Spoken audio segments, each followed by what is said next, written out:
ఈరోజైతే డే 5 అనమాట. Same stove మీద వంటైతే చేస్తున్నాను. చాలామంది చాలా క్వెషన్స్ అడుగుతున్నారు గదా!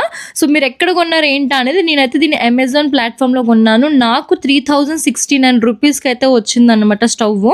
సో, ఇక్కడ ఏం చూపిస్తున్నానంటే ఫ్లేమ్ అయితే కంప్లీట్‌గా ఆగిపోయింది గదా! ఇంకా ఒక కర్రీ అయితే నాకు బ్యాలెన్స్ ఉంది. రైస్ అండ్ మిల్క్ అయితే చేసేసాను. అండ్ ఇక్కడొచ్చేసి నేను కర్రీ చేద్దామనే టైంకి మొత్తం కర్రలయిపోయాయి. సారీ, మంటయితే అయిపోయిందనమాట. సో, అప్పుడు నేనేం చేశానంటే చిన్న చిన్న కర్రలయితే వేసి స్విచ్ ఆన్ చేసేసాను. ఆటోమేటిక్‌గా కిందన ఫ్యాన్ ఆన్‌లో పెట్టంగానే అది అగ్గైతే రాచుకుంటుంది. ఎక్కువ హెవీగా వచ్చేసిందనుకోండి మంట, వెంటనే స్విచ్ అయితే ఆఫ్ చేసేస్తాననమాట.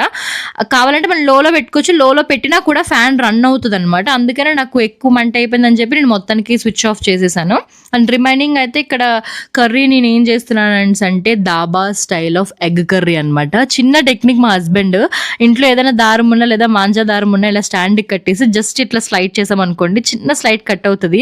ఎక్కువ కటింగ్ కూడా అవ్వదు. చాలా బాగుంటదన్నమాట టేస్ట్ ఎగ్‌లోనే. అండ్ అయితే మంట అయిపోయిన తర్వాత నేను ఆ ప్లగ్ తీసేసాను.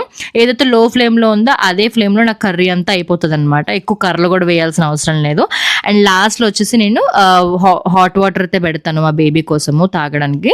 సో, ఇవే నేను ఈరోజైతే ఎక్కువ వంటలైతే ఏం చేయలేదు. Only egg curry, rice, roti and పాలు మరగైతే పెట్టాననమాట. అండ్ ఈరోజు ఒక చిన్న తమాషా, మార్నింగ్ అయితే వాకింగ్‌కి వెళ్ళాను. అక్కడైతే గులాబీ పూలు చూసిన వెంటనే నాకు మైండ్ బ్లో అయిపోయిందనమాట. వెంటనే తీసుకొచ్చి మా హస్బెండ్‌కి ఇస్తే రియాక్షన్ లేదు. భలే కోపమొచ్చింది. కానీ ఏం చేస్తాము వాళ్ళంతే గదా! మనం ఇవ్వడమే